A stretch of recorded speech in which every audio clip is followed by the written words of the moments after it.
Beneath the ashes of a war that shattered continents, pieces of truth were buried, not destroyed, but hidden, locked away in vaults, burned into silence, or carried in steel canisters into the night.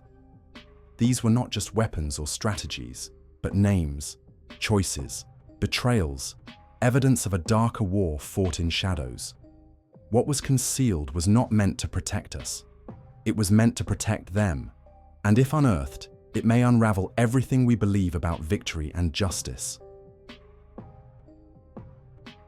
On May 12, 1946, 3 weeks after the last American troops withdrew from Thuringia under the Yalta occupation agreements, a small detachment from the British 30th Assault Unit was dispatched to the Harz Mountains. Their mission was routine: sweep abandoned Wehrmacht strongpoints for documents overlooked in the chaotic Allied handover. What they unearthed inside a sealed steel vault beneath the rubble of an engineering depot near Blankenberg was anything but routine. The vault contained water-damaged files, stamped with the Reichsluftfahrtministerium seal, coded Project Morgenstern. The documents were fragmentary, many pages charred around the edges, but the language was unmistakable. Schematic outlines for long-range jet-powered bombers, specifically a variant of the Junkers Ju-287, with projected range exceeding 5,000 kilometers. Technical notes suggested an aircraft that could launch from Bordeaux, cross the Atlantic, and strike New York before turning south to neutral Spain, or refueling in mid-air from prototype tanker craft. British intelligence couriered the files to London under emergency priority. Within days, however, the report stopped. The War Office Index listed the find, then abruptly marked it transferred to Joint Allied Command. Inquiries into the Morgenstern material after 1947 met a wall of silence. It would take nearly 4 decades and the declassification of certain NATO memoranda to suggest what happened next. Signals intercepts from the National Archives in Kew, declassified in 1984, show a trail. On June 2, 1946, a decrypted Soviet transmission from NKVD field officers in Magdeburg reported English discovery of secret Luftwaffe transoceanic project, codename Morgenstern. The intercept described plans for a shadow recovery by Soviet agents before the files could be consolidated in Allied custody. 3 days later, OSS station chiefs in Frankfurt filed a warning. Soviet operatives observed a tempting seizure of German technical personnel near Göttingen. Suspect pursuit of Morgenstern designs. The timing is crucial. That same month, at least 4 German aeronautical engineers, formerly attached to Junkers Dessau facility, disappeared without trace. Their names: Karl-Heinz Karlert, Wilhelm, Jürgens, Dr. Otto Neumeister and Kurt Kloser, appear on US Army CIC wanted lists, but never on post-war emigration records. Declassified CIA testimony from the 1950s suggests these men may have been moved through Operation Paperclip channels, their files sanitized before integration into American research programs. The Soviet side tells a different story. A partially released KGB memorandum from 1961, discovered in Moscow archives during the brief openness of the Yeltsin era, claimed that Morgenstern blueprints were delivered to Tupolev design bureaus in late 1946. The memo notes that German-derived jet concepts for transcontinental strike aircraft were adapted into early Soviet bomber prototypes. Though impossible to verify in full, aviation historians note design similarities between the Soviet Tu-95 Bear and German late-war experimental schematics. The British were not idle in suppressing the find.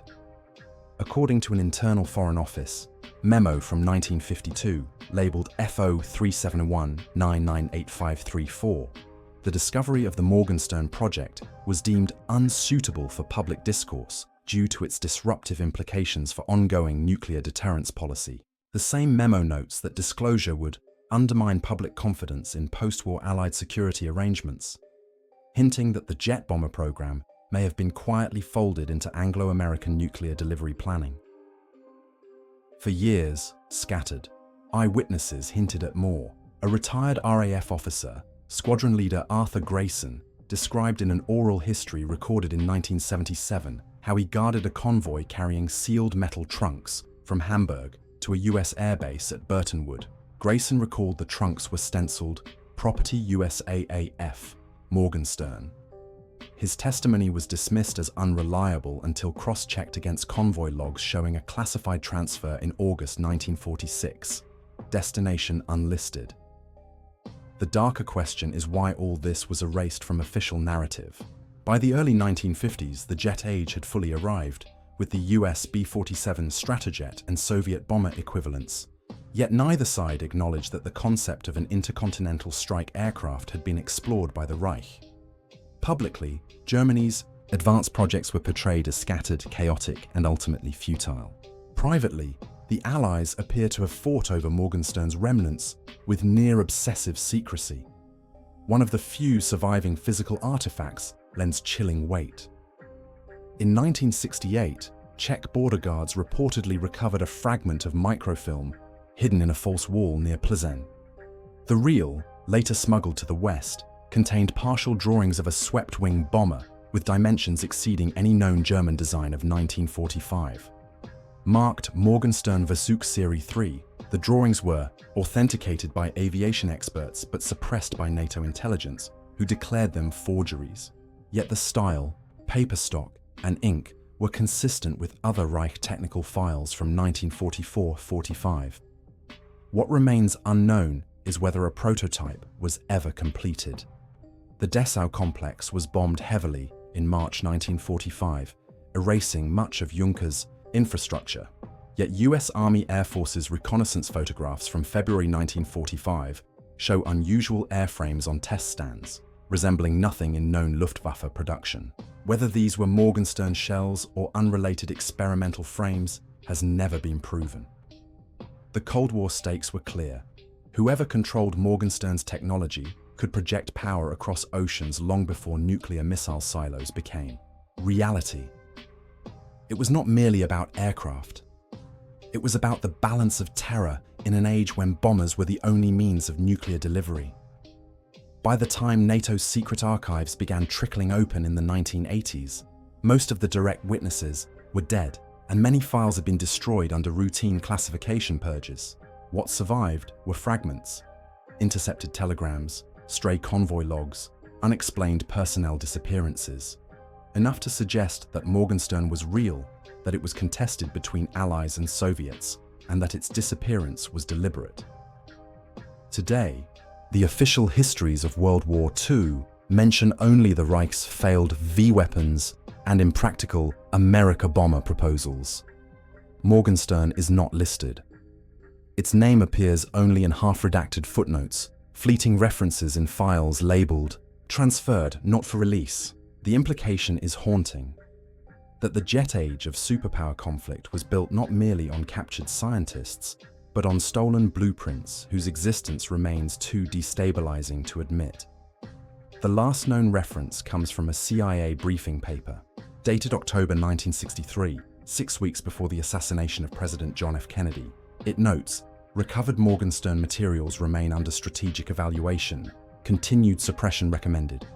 Disclosure to public or Congress risks exposing unauthorized wartime transfers and complicity in concealment of Axis assets.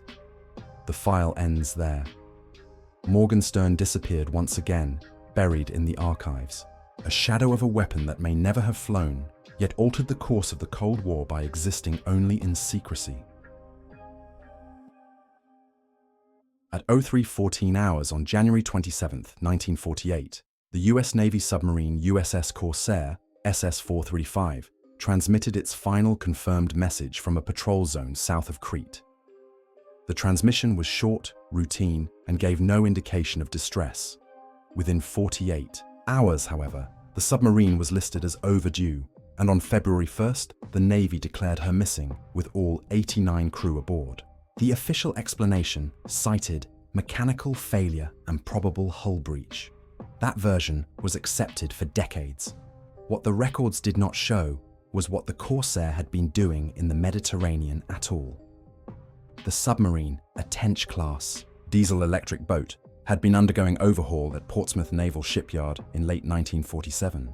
Logbooks state she was reassigned to Atlantic Fleet patrol operations in early December.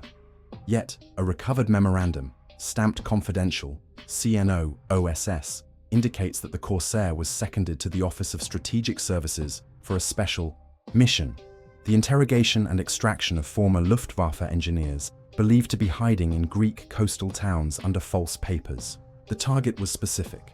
According to the memo, dated December 28, 1947, the US had credible intelligence that remnants of the Peenemünde Fight Guidance Division had evaded capture, moving westward through Austria into occupied Greece. OSS handlers feared these men might fall into Soviet custody via Balkan networks. The Corsair, with its stealth and mobility, was deemed suitable for clandestine prisoner transfers away from prying British authorities, who still maintained heavy naval presence in the Mediterranean. Greek sources lend further detail. Customs. Logs from Heraklion list a German vessel, the Anna Sophia, docking on January 20, 1948. The ship carried no cargo of note, but 3 passengers under forged Italian identities. Within days, local villagers in Paleokora recalled American officers moving through the town at night, accompanied by pale men speaking German.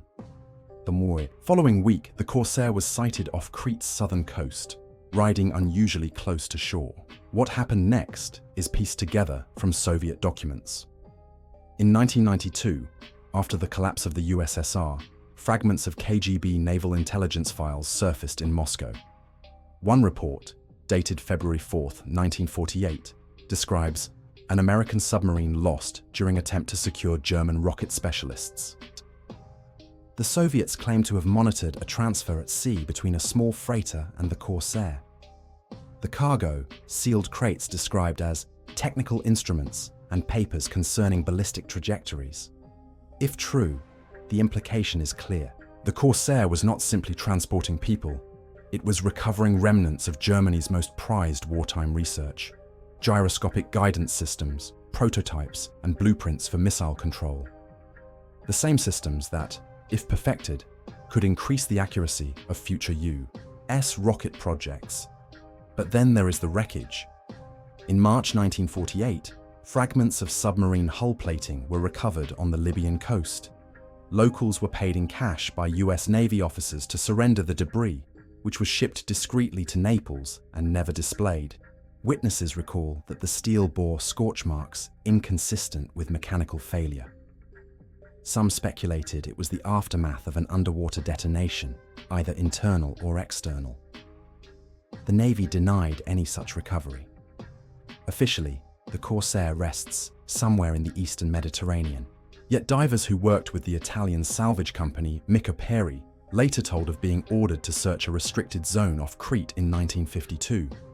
One diver, interviewed anonymously in the 1970s, described glimpsing a broken submarine lying at a steep angle, with markings partly sanded off.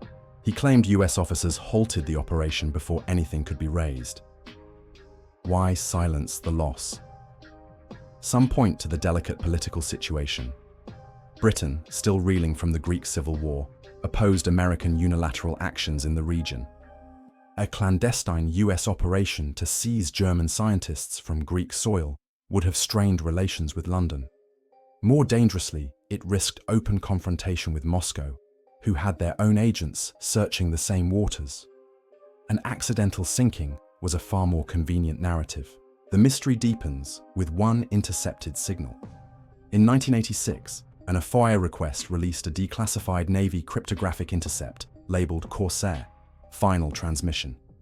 The short burst of Morse code, recorded at 0321 on January 27th, reads, "Cargo secured.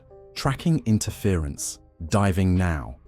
The message was never logged in the original patrol records.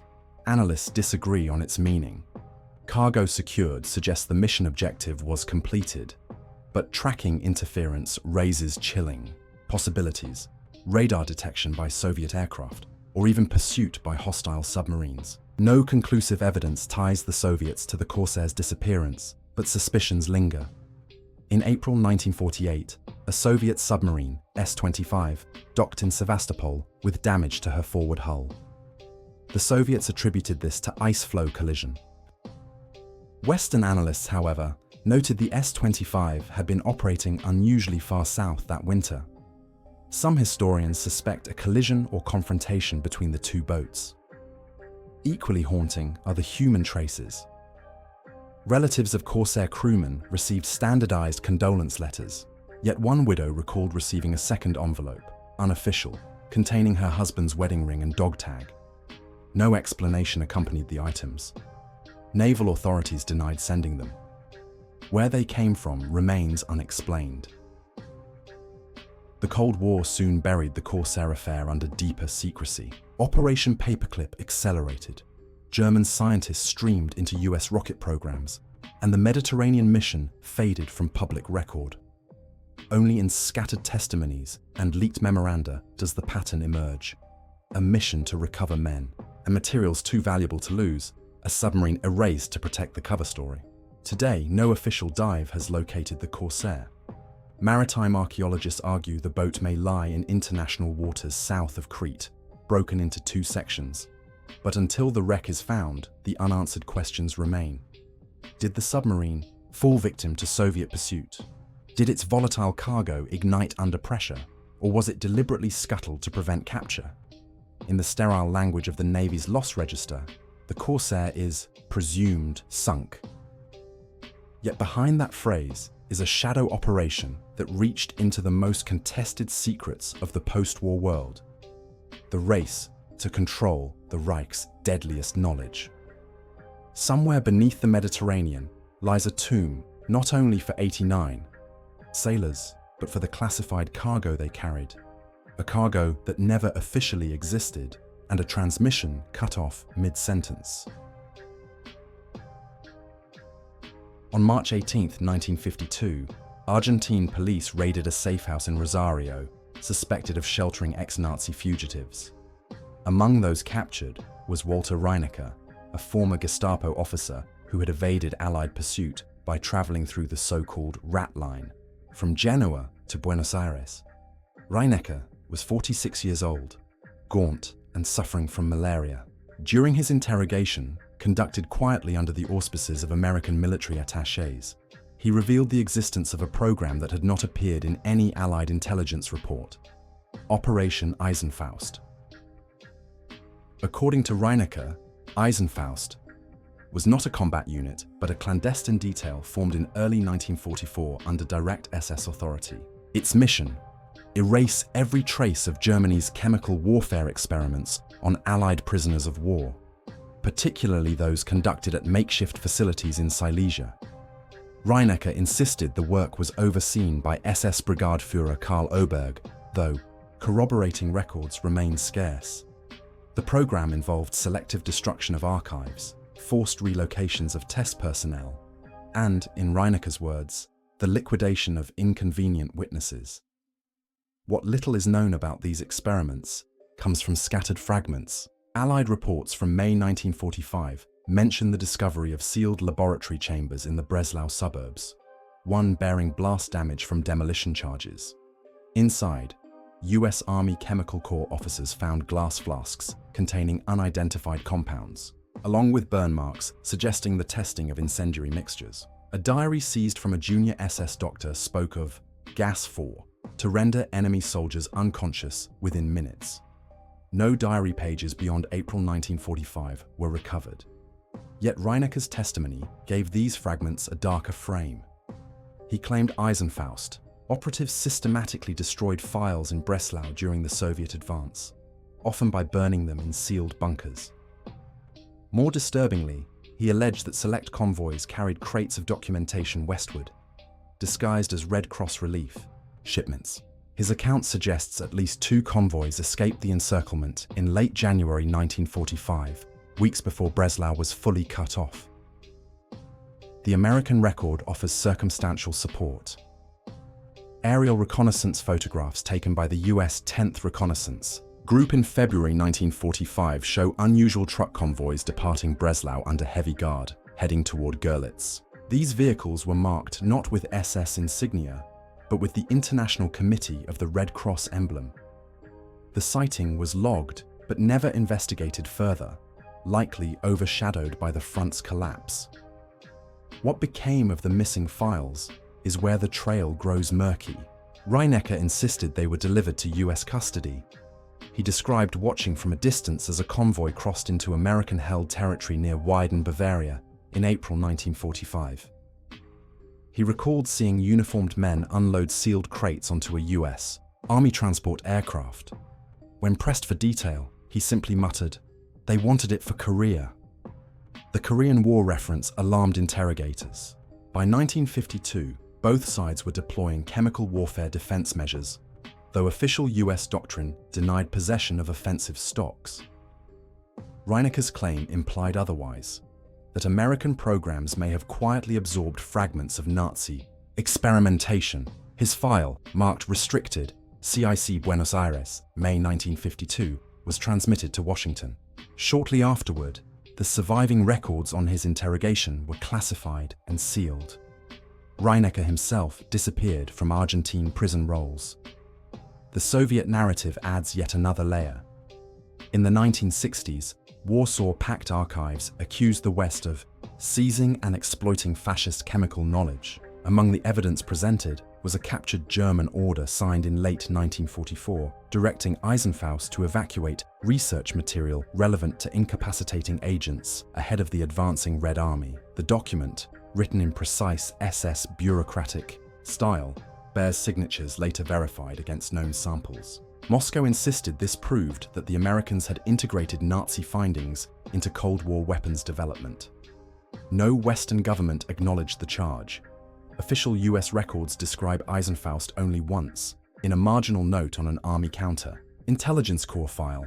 Rumored SS destruction detachment, no substantiated evidence, yet a 1973 CIA historical review on unconventional weapons includes a heavily redacted passage noting foreign-sourced data on chemical incapacitation, possibly of wartime German origin. The redactions begin precisely where Eisenfaust might have been mentioned. There are also survivor accounts.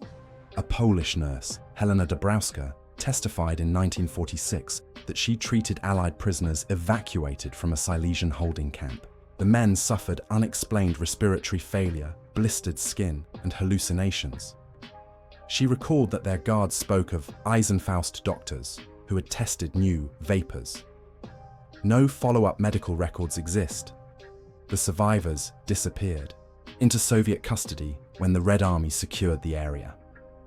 By the late Cold War, Eisenfaust had become more rumor than record. Historians debated whether it was a genuine program or an exaggeration by Reinecker to bargain for his life. Yet fragments continue to surface.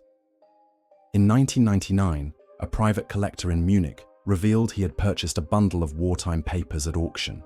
Among them was a requisition form, dated January 1945, requesting 20 tons of lime and kerosene for emergency document disposal at a facility outside Breslau. The form was signed by an SS officer, later identified as part of Reinecker's chain of command. The pattern suggests that Eisenfaust did exist, at least as a cover for destroying incriminating material. Whether any of that material survived and was integrated into Western or Soviet chemical warfare programs remains unsettled. The secrecy around Allied operations in Korea, combined with ambiguous declassified files, fuels suspicion that Eisenfaust's legacy did not vanish entirely in the flames of Breslau. What lingers most is the silence. The Nuremberg trials devoted significant time to Nazi medical experiments, yet no mention of chemical weapons testing on POWs appears in the official record. This absence is striking, especially given Allied intelligence reports of captured laboratories. The omission suggests that the topic was deliberately avoided, possibly because elements of the evidence were already in Allied hands. Reinecker's interrogation was the closest glimpse. In one transcript, he described Eisenfaust's work with chilling detachment. "We were not ordered to win battles. We were ordered to erase memory. Fire, acid, bullets. It made no difference. What mattered was that no tribunal would ever know what had been done." His words, preserved in a faded typescript, remain one of the few direct testimonies linking Nazi war crimes to a post-war cover-up. To this day, no Allied archive admits possession of Eisenfaust documents. But scattered references, intercepted convoys, and missing prisoners all point to something larger than bureaucratic rumor. Whether buried in forgotten vaults in Washington or Moscow, the Eisenfaust Dossiers symbolize a broader truth about the aftermath of World War II, that the greatest crimes were not always prosecuted, but sometimes purchased, hidden, and repurposed for the conflicts yet to come. In the summer of 1957, a routine U-2 reconnaissance flight over central Siberia captured blurred images of massive, half-buried structures near Krasnoyarsk. Initially, analysts at Strategic Air Command dismissed the shapes as abandoned Gulag barracks. But when the photos were re-examined at CIA headquarters, one detail stood out. The roofs were reinforced with thick layers of soil and concrete, designed to conceal large interior chambers rather than house prisoners. From that moment, the Krasnoyarsk site entered the catalogue of Cold War anomalies, an installation the Soviets refused to acknowledge, and one the Americans quietly feared. Theories multiplied. A classified briefing prepared for President Eisenhower in October 1958 identified the facility as probable weapons development site, German transfer. The phrase German transfer appeared only twice in the entire report, and both instances were later redacted in subsequent versions. The surviving unclassified section noted architectural similarities to Peenemünde-style underground construction, a chilling reference to the Nazi rocket complex buried beneath the Baltic coast. Intelligence cables show why suspicions arose. By late 1945, both the United States and the Soviet Union had scrambled to secure German scientists under Operation Paperclip and its Soviet equivalent, Osoaviakim. While the Americans seized Werner von Braun and much of the V-2 team, the Soviets captured hundreds of secondary specialists. Some were known to have expertise not in rocketry, but in unconventional weapons. Among them was Dr. Heinrich Klinger, a physicist who had authored wartime reports on acoustic shockwaves and their effects on human physiology. Klinger disappeared from Western records after 1946, resurfacing only in whispers of Soviet employment. The Krasnoyarsk photographs hinted at the consequences. Analysts suggested the site's chamber-like structures were unsuitable for missile assembly, but ideal for sound or vibration testing. A declassified Air Force intelligence report, AFAR 22294, 1959, speculated about potential development of sub-audible frequency devices for mass incapacitation. It concluded, without evidence, that such a weapon might neutralize a military garrison without physical destruction. Skeptics dismissed it as science fiction, but the CIA took it seriously enough to expand surveillance of the region. The surveillance came at a cost. Between 1957 and 1962, at least 12 reconnaissance pilots assigned to monitor Siberia died under mysterious circumstances. 3 perished in training accidents during routine flights. Others vanished over the Sea of Okhotsk, their wreckage never recovered. A classified Navy memorandum dated May 1960 references psychophysiological distress in 2 surviving pilots who reported pressure headaches, disorientation, and uncontrollable nausea after flying near Krasnoyarsk airspace. Both men were discharged on medical grounds. Soviet defectors offered fragments of confirmation. In 1965, a former engineer named Ivan Belikov reached Finland after escaping from a labor assignment in Murmansk. Interrogated by Western intelligence, he claimed to have worked briefly at a facility outside Krasnoyarsk in 1952. Belikov described underground halls equipped with gigantic diaphragm-like structures and machinery that generated low-pulsing waves. He recalled technicians referring to the system as Project Sturmklang, storm sound, a name with unmistakably German linguistic roots. Belikov also reported the presence of foreign scientists. He mentioned a thin man with white hair who spoke Russian poorly, with a German accent. Analysts cross-referenced the description against known paperclip absentees. The closest match, Dr. Heinrich Klinger. Though the CIA could not verify his identity, the overlap between Belikov's testimony and the unexplained disappearance of German specialists lent weight to the theory that the Soviets were experimenting with acoustic incapacitation derived from Nazi research.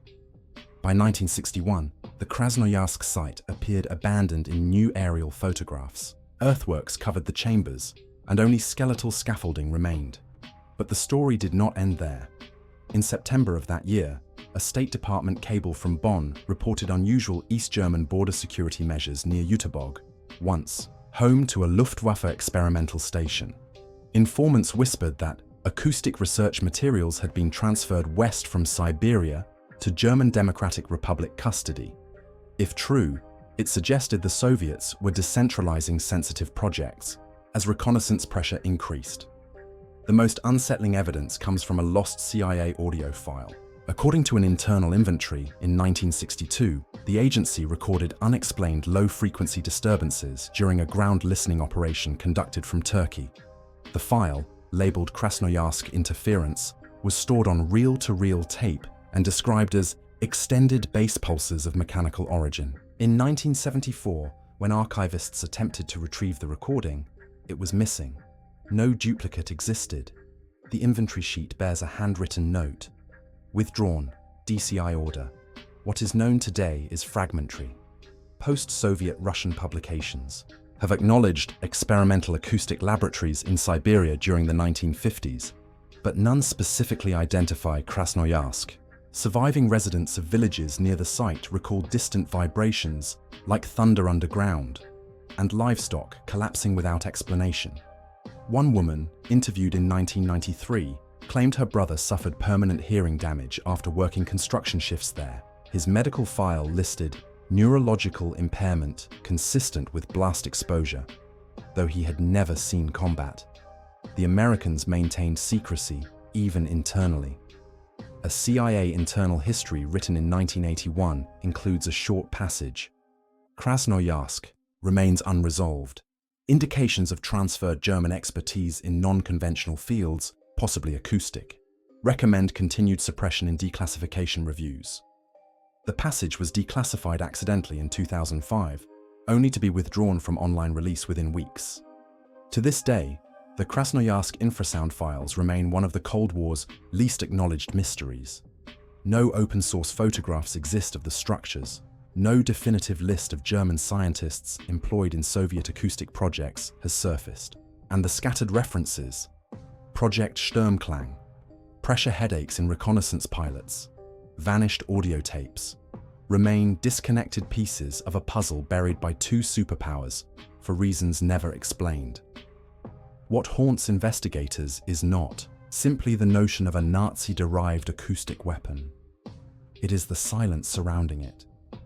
If such technology was tested, it was likely crude, unreliable, and perhaps abandoned. But the extreme lengths to erase its record suggests something more. Perhaps that a weapon did not need to be perfected to terrify those who glimpsed its potential. For the pilots who fell sick, the defectors who whispered of underground halls, and the archivists who saw the files vanish, Krasnoyarsk was not a myth.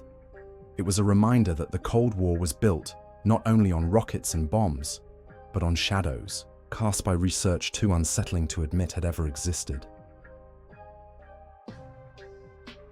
On April 28, 1945, as the Red Army pushed block by block into the ruins of Berlin, witnesses inside the Führer bunker recalled SS couriers hurrying through smoke-choked tunnels carrying sealed metal canisters. Each bore stenciled markings. Schattenakte, shadow files. Where those couriers went and what they carried has never been clarified. The surviving rumors are consistent. Several described slim, cylindrical containers designed for rapid transport, similar to document canisters used by the Sicherheitsdienst for field couriers. Allied intelligence later concluded that they contained high-level dossiers, lists of Nazi officials, industrialists, and financiers who had arranged covert escape routes even before the Reich's final collapse. These were not ordinary personnel records, they were leverage files. By June 1945, scattered reports of the canisters surfaced. A Czech railway worker recalled SS men loading sealed crates, marked with Red Cross seals, onto trains bound for Innsbruck. In 1947, Argentine customs officials logged the arrival of diplomatic crates from Europe measuring precisely the same dimensions as the missing containers. When questioned, shipping agents claimed the cargo belonged to charitable organizations. No follow-up occurred. Western intelligence, however, was aware. A declassified OSS cable dated July 12, 1945, references priority retrieval of German personnel archives, code Schattenakte. The cable includes the phrase acquisition imperative to post-war stability negotiations. This was followed by an order to remove all references to the canisters from routine reports. By 1946, the term Schattenakte vanished from Allied documentation altogether. The Soviet side provides its own fragments. A KGB archival memo released briefly in the 1990s stated, Western powers obtained dossiers of fascist agents who collaborated prior to May 1945. Names redacted to preserve bilateral agreements. Though vague, the language implied that the files contained evidence of Nazi officials who had bargained with the Allies, perhaps trading intelligence or industrial secrets for safe passage. If true, it would explain why none of the supposed canister contents were raised at Nuremberg. One Mossad officer, interviewed in the 1970s under condition of anonymity, offered a disturbing hint. He spoke of pursuing a fugitive SS doctor in Buenos Aires who had been shielded for years by European intermediaries. When pressed on why such protection was afforded, the officer said, his name was on a list that should have gone to trial, but instead went into a vault in Washington.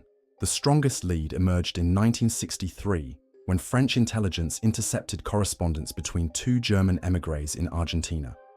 One letter, coded but partially decrypted, referenced insurance held in the shadow files. The writer implied that these documents provided protection against extradition. They cannot touch us as long as the canisters remain hidden. The French passed the letter to CIA counterparts. Nothing further was disclosed. Meanwhile, evidence of Nazi flight networks multiplied. From the Vatican's so-called rat lines to clandestine naval shipments from Spain, countless fugitives reached South America. But what stands out is how some escaped with ease, untouched by Allied pursuit. Industrialists with deep ties to American and British firms seemed immune from prosecution. Their names, often missing from official war crimes trials, are rumored to match the kinds of files that might have been sealed in the Schattenakte Canisters. A retired CIA archivist, interviewed before his death in 2001, recalled once handling a folder marked Schattenakte, restricted. He described it as a set of dossiers with photographs, financial ledgers, and sworn testimonies implicating German officials who collaborated secretly with Allied intelligence even before the Reich's surrender.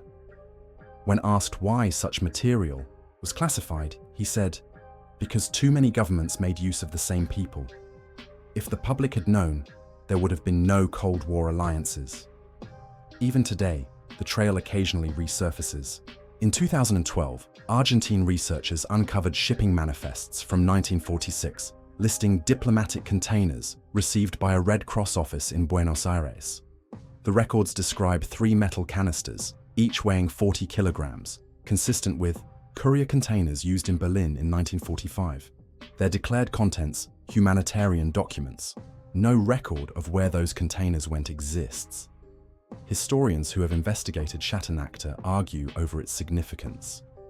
Some claim it was merely an intelligence myth, a rumor spread to mask more mundane corruption in the refugee networks. Others, examining the pattern of unprosecuted war criminals who later reappeared as Cold War assets, argue the files were real and that their suppression explains why certain names vanished from the Nuremberg docket. The truth is buried beneath decades of classification. In 2015, a Freedom of Information request unearthed a heavily redacted CIA memorandum from 1949. The surviving lines read, Schattenakte materials now secured. Recommend restricted access, highest clearance only. Political ramifications. Extreme. Every other line is blacked out. If the canisters existed, they contained a different kind of weapon. Not a super bomb, not a secret jet, but lists. Lists of men whose crimes were erased because they were too useful to discard. In the shadow of the Cold War, such files were more valuable than guns. They were bargaining chips, insurance policies, and tools of silence. The canisters themselves have never surfaced. No museum, no archive, no collector has admitted possession. They may still lie hidden in a vault in Washington, Moscow, or Buenos Aires. Or they may have been destroyed, their secrets reduced to ash. But the absence is telling. The greatest erasure of the post-war years may not have been of weapons or blueprints, but of names. Names that were never meant to be spoken again. In Berlin, where the last couriers were seen, the tunnels have long since collapsed, yet survivors still recall the sight. Men in black uniforms carrying steel containers through smoke, vanishing into the night as the Reich crumbled. They carried more than paper. They carried the future architecture of silence, the currency of betrayal, the shadow files of a war whose consequences were never fully judged. The archives were sealed, the witnesses silenced, and the records scattered into places where daylight never reaches. Yet fragments remain, charred memos, intercepted signals, whispers in interrogation rooms, each pointing to a truth too corrosive to admit. These shadows do not rest quietly. They bleed through history, reminding us that the war never ended. It merely changed its battlefield. And somewhere, locked in forgotten files, the silence still waits to be broken.